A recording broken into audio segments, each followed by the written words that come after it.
Good evening. Let me introduce our next guest, Mrs. Joni Ray. Mrs. Ray is an instructional systems designer at Booz Allen Hamilton. Good evening, Mrs. Ray. Good evening, Tom. I'm glad to finally meet you. Mrs. Ray, could you please tell us something about yourself? I have more than 30 years working in the instructional design and development industry, with more than 20 of those years at Booz Allen.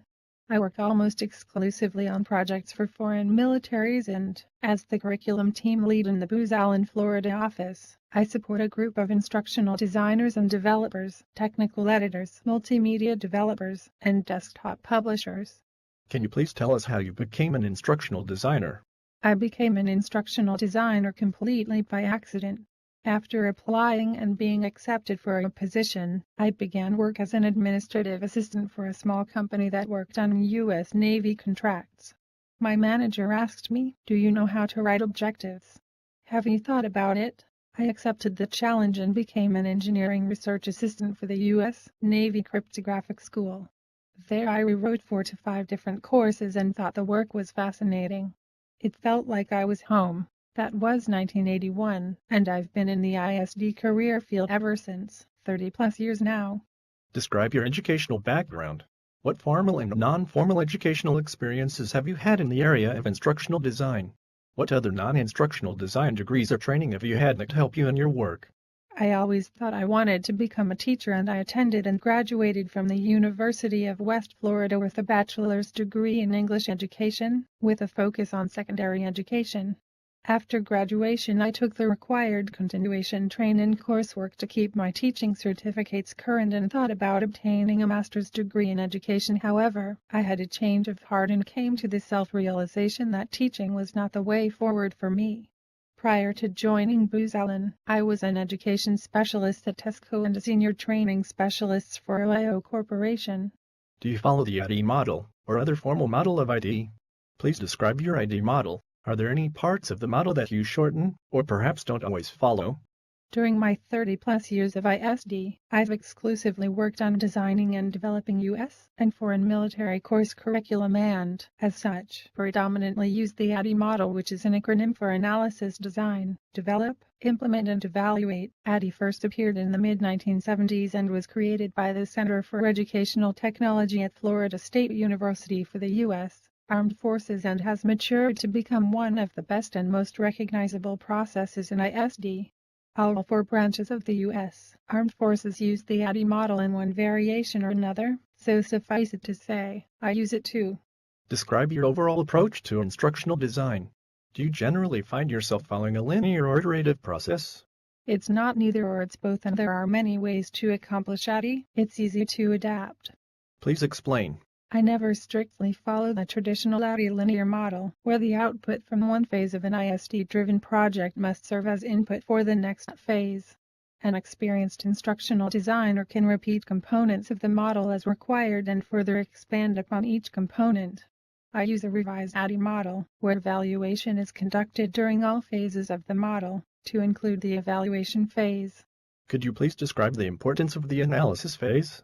Analysis sets the tone for the rest of the process, so if not done correctly, it will seriously jeopardize the entire project. Do you have an example of an analysis? I conducted a learner analysis conducted in the context of culturally diverse learners. The analysis was conducted on a course developed for the Kingdom of Saudi Arabia military students, which were deficient in the English language and are devout followers of the religion Islam. As a result of the learner analysis, a decision was made to write very simple, concise, and concrete sentences, examine word choices carefully, avoid using adverbs such as usually, typically, and normally, and change all gender references of she to he. Some authors are totally eliminating gender specifics from their writings, using the words they instead. An unintended consequence of this analysis was it made her team of courseware developers better writers, able to write courseware for the U.S. Navy at the 8th and 9th grade levels. You mentioned designing course for foreign militaries. Do you have any specific examples of the design phase? Design in courses for the Saudi Arabian military students is limited and consists mainly of PowerPoint slides and an instructor-led lecture. There are a couple of reasons for this. First, Saudi Arabia's network and technological infrastructure is extremely immature as compared with other developed countries.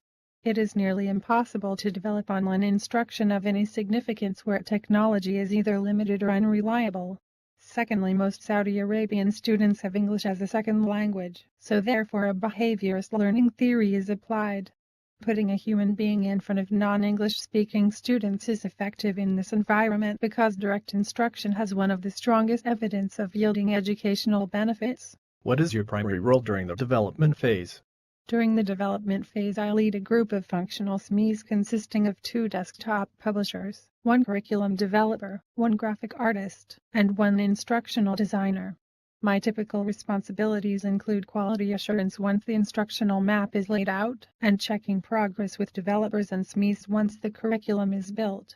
Always with a focus on objectives. Everything must tie back to the objectives written during the analysis phase. You stated you use a pilot course during the implementation phase while others designers usually place it in the development phase. Can you explain your thoughts? I regard pilot testing a course, especially a new course, the first and most important step of implementation. Here is where holes and embarrassing oversights are generally found and corrected, and I fold the discrepancies back into the development phase. I can't stress enough that pilot courses should be in-house offerings with learners consisting of people unfamiliar with the content. Clients, on the other hand, typically disagree with this approach, and in an effort to save both time and money, want to proceed directly with real students. What ADI phase do you consider the most important? I consider the entire ISD process as being most important. To be true to it.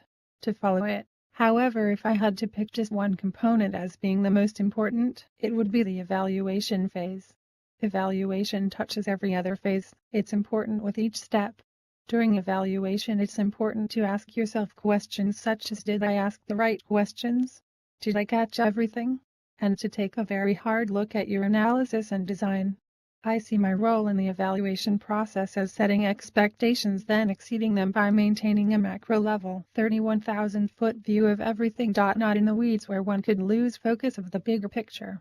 When leading a project, it's important to know what or who needs to be pushed, and to be able to tell others, I have 3 fires to put out, leave me alone, or I'll get to that next week. Remember, we move the end of the month, does not. You mentioned SMEs earlier. Chuck Hull wrote an excellent piece on working with SMEs. Can you expand on your interaction with them? I work with SMEs all during the ADI process. SMEs bridge the gap between instructional designer and student. They identify importance to the materials because to them, it's obvious. To an instructional designer, it's not. Instructional designers often don't have the perspective, so to them, everything is important. They assist me in determining what the learner needs to know and avoiding non-essential content that is nice to know. In their most important role as a consultant, SMEs assist me in finding content errors during the quality assurance evaluation process. SMEs can also be irritating to work with because sometimes they don't value what the instructional designer brings to the table. They know the subject, and often the instructional designer does not. It's frustrating and challenging when they think they can do it without you.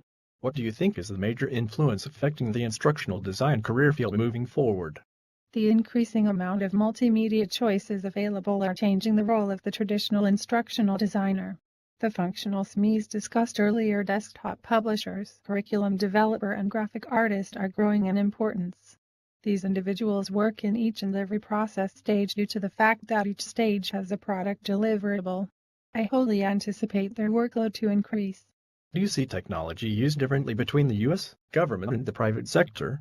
Technology is driving a lot of changes in the instructional design field. However, instructor-based PowerPoint deliveries is still pervasive in military curriculum. For foreign military curriculum, PowerPoint is the norm. A big reason for this is the federal government has limitations on what they will pay for and what they won't. The government isn't risk-takers or early adopters. On the other hand, the private sector has flexibility with cutting-edge technology and can proceed at a much faster pace with it. A few final thoughts. What advice would you give new graduates wanting to enter the ISD field? College graduates in training and development courses should graduate with the requisite knowledge. However, there's more to being a good instructional designer than just being book smart. My advice to novice designers is first and foremost to become well-rounded. Become an expert in the instructional design field, but look outside the field to show interaction with other team members. When clients make ill-informed decisions, and they will stand your ground, stay firm in your opinions, but be professional at all times. Thank you, Mrs. Ray, for your generosity and thoughtful insights during this interview. Thank you, Tom. It's been a pleasure. In closing, I'd like to say training development and designing curriculum for military students dates back many years. However, formalized instructional systems design evolved from post-World War II research in the United States military to find a more effective and manageable way to create training programs. This formalized training will continue to grow as new military technology is being developed. There's also a constant turnover of personnel to train and develop, so there will always be a requirement for instructional designers like Mrs. Ray to continue designing curriculum for them. The ISD motto was developed for the military and, from discussing it, among other things with Mrs. Ray, looks like it will be around for the foreseeable future. It's battle-tested, so unless there's a paradigm shift with regards to technology innovation, designers like yourself and her successors will continue to analyze, design, develop, implement, and evaluate each course they create. Good night and Merry Christmas.